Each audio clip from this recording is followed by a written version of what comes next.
सबको जय मसीह की। मेरे प्रिय भाई बहनों, इस वीडियो में आप सभी का बहुत बहुत स्वागत है। जी हाँ मेरे प्रिय भाई बहनों, आज का टॉपिक है पौलुस की बहस एक यहूदी व्यवस्था को फॉलो करने वाले से। जी तो मेरे प्रिय भाई बहनों, आइए देखते हैं कि इस यहूदी मनुष्य से पौलुस कैसी बहस करता है और सही शिक्षा को लेकर के। जी हाँ, सही बातों को लेकर के पौलुस की बहस होती है इससे। आइए देखते हैं। हम निकालेंगे रोमियो की पुस्तक 2 अध्याय और उसका 17 आयत।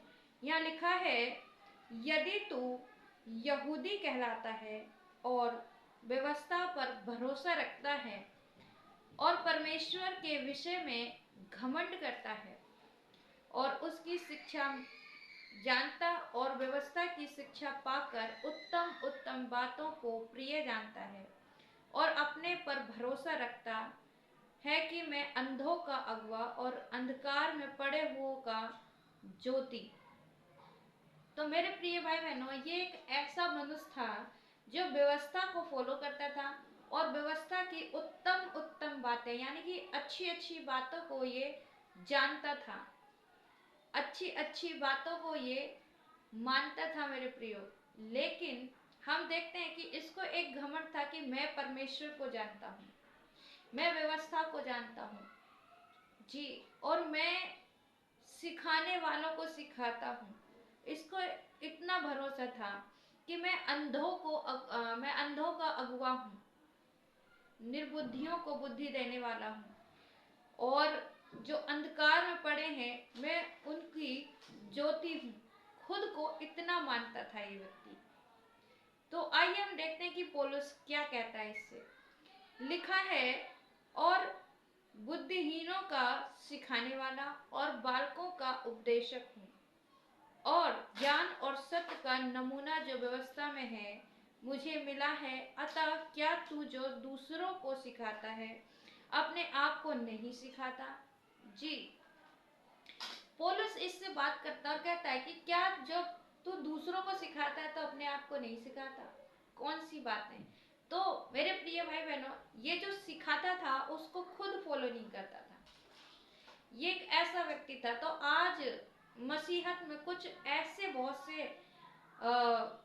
प्रेरित हैं, ऐसे बहुत से लोग हैं जो कि सिखाते बहुत अच्छा है लेकिन उसको खुद फॉलो नहीं करते।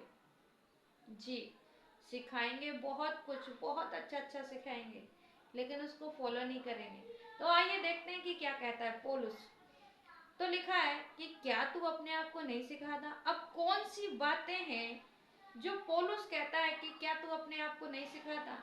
ये ऐसी कौन सी बातें थी जिनको ये सिखाता तो था पर खुद फॉलो नहीं करता था, खुद उन चीजों पर नहीं चलता था, खुद उन बातों को अपने जीवन में लागू नहीं करता था। और बड़ी भयानक बात है मेरे प्रियो। आइए देखते हैं। लिखा है कि क्या तू जो चोरी ना करने का उपदेश देता है आप ही चोरी करता है? अब देखिए, कहता था चोरी नहीं करना है लेकिन ये खुद चोरी करता था। तो मेरे प्रिय भाई बहनों, और आगे जब हम देखते हैं तो बहुत कुछ इसमें लिखा है। जी, लिखा है, तू जो कहता है व्यभिचार ना करना, क्या आप ही व्यभिचार करता है? तू जो मूर्तियों से घृणा करता है, क्या आप ही मंदिरों को लूटता है? तू जो व्यवस्था के विषय में घमंड करता है, क्या व्यवस्था ना मानकर परमेश्वर का अनादर करता है? क्योंकि तुम्हारे कारण अनजातियों में परमेश्वर के नाम की निंदा की जाती है। तो मेरे प्रिय भाई बहनों, ये व्यक्ति जो कहता था कि व्यभिचार मत करो, ये खुद व्यभिचार करता था। और जबकि ये व्यवस्था को सिखाने वाला था, व्यवस्था को फॉलो करने वाला था, व्यवस्था पर चलने वाला था। अब सोचिए, एक ऐसा व्यक्ति जो सिखाने वाला, जो मंच पे खड़ा होने वाला, जो वेदी जिसको बोलते हैं, वेदी पर खड़ा होने वाला व्यक्ति ऐसी गलती करता है। और इसके लिए कहा कि हर एक आत्मा जी परमेश्वर की आत्मा नहीं होती। हर एक आत्मा को परखो। हर एक बाइबल पकड़ने वाला व्यक्ति परमेश्वर का भेजा हुआ दास नहीं होता। हर एक व्यक्ति सिखाने वाला जी, जो सिखाता है चोरी मत करो, जो कहता है कि व्यभिचार मत करो, ध्यान से सुनिए मेरे प्रियो, हर एक व्यक्ति पे हम भरोसा नहीं कर सकते। पौलुस के ऐसे उपदेश से मेरे प्रियो मैं तो बहुत अचंभित हुई। मुझे लगा कि एक सिखाने वाला व्यक्ति जो कह रहा है व्यभिचार मत करो, वो खुद व्यभिचार करता है। तो सोचिए कितनी बड़ी गड़बड़ी रही होगी शिक्षा को लेकर के, जीवन को लेकर के जी। और पौलुस कहता है मैं सुसमाचार सुनाने में नहीं लगाता, यानी मैं परमेश्वर की सच्चाई को प्रकट करने के लिए नहीं लगाता। हम देखते हैं रोमियो की पुस्तक 1 अध्याय और उसका 16वां आयत लिखा है, क्योंकि मैं सुसमाचार में नहीं लगाता, इसलिए कि वह हर एक विश्वास करने वाले के लिए पहले तो यहूदी फिर यूनानी के लिए उद्धार के निमित्त परमेश्वर की सामर्थ है जी। तो मेरे प्रिय भाई बहनों, ये सामर्थ है उद्धार के लिए, एक सही वचन को सुनाने के लिए।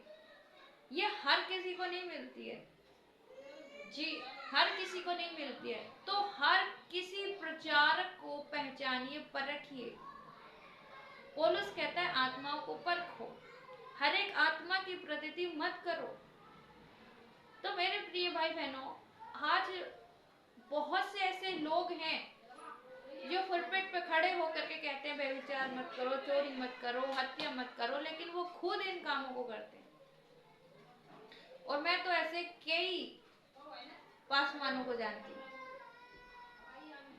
तो मेरे प्रिय भाई बहनों, संभल के हर एक प्रचारक को परखिए आने वाले समय में, क्योंकि वचन कहता है दिन बुरे हैं जी, दिन बुरे हैं।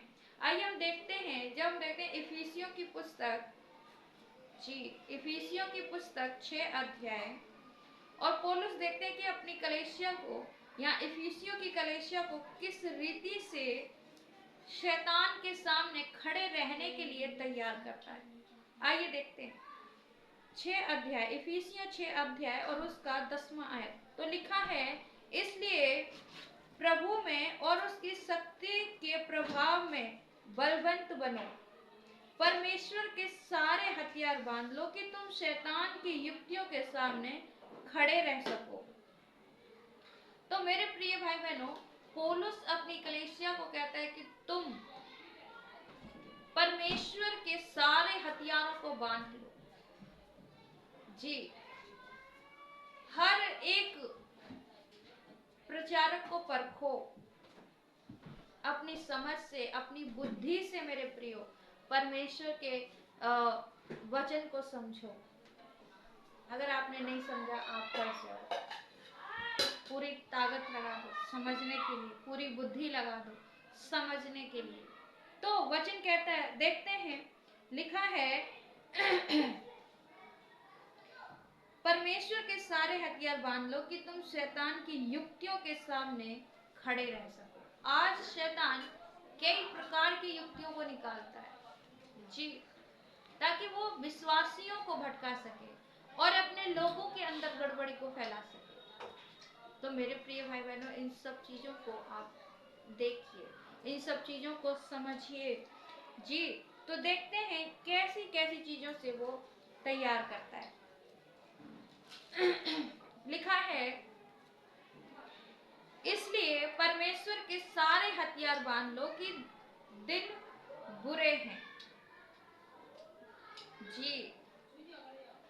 मेरे प्रिय भाई बहनों, सारे हथियारों को बांध लो कि दिन बुरे हैं। तो देखते हैं इफिसियों 6 अध्याय, लिखा है 6 का 13, लिखा है, इसलिए परमेश्वर के सारे हथियारों को बांध लो, तुम बुरे दिनों में सामना कर सको और सब कुछ पूरा करके स्थिर रह सको। तो मेरे प्रिय भाई बहनों, बुरे दिनों का सामना कैसे आप कर पाओगे जब आपको शिक्षा से परिपूर्ण किया जाएगा। लेकिन मेरे प्रिय भाई बहनों, आज कलीसियाओं में शिक्षा नहीं बल्कि बहुत कुछ ऐसी चीजें हो रही हैं जो कि शिक्षा को प्रभावित नहीं कर पा रही हैं, आगे नहीं बढ़ पा रही हैं। तो मेरे प्रिय भाई बहनों, आज आपको आगे बढ़ना होगा। शैतान के सामने खड़े रहने के लिए, उन दिन बुरे दिनों में दृढ़ता के साथ खड़े रहने के लिए इन सारी बातों की समझ होनी हमारे जीवन में बहुत जरूरी है। इन सब बातों की आपको समझ होना बहुत जरूरी है। जी, पौलुस अपनी कलीसिया को खड़ा करता है सामना करने के लिए कौन सी बातों का?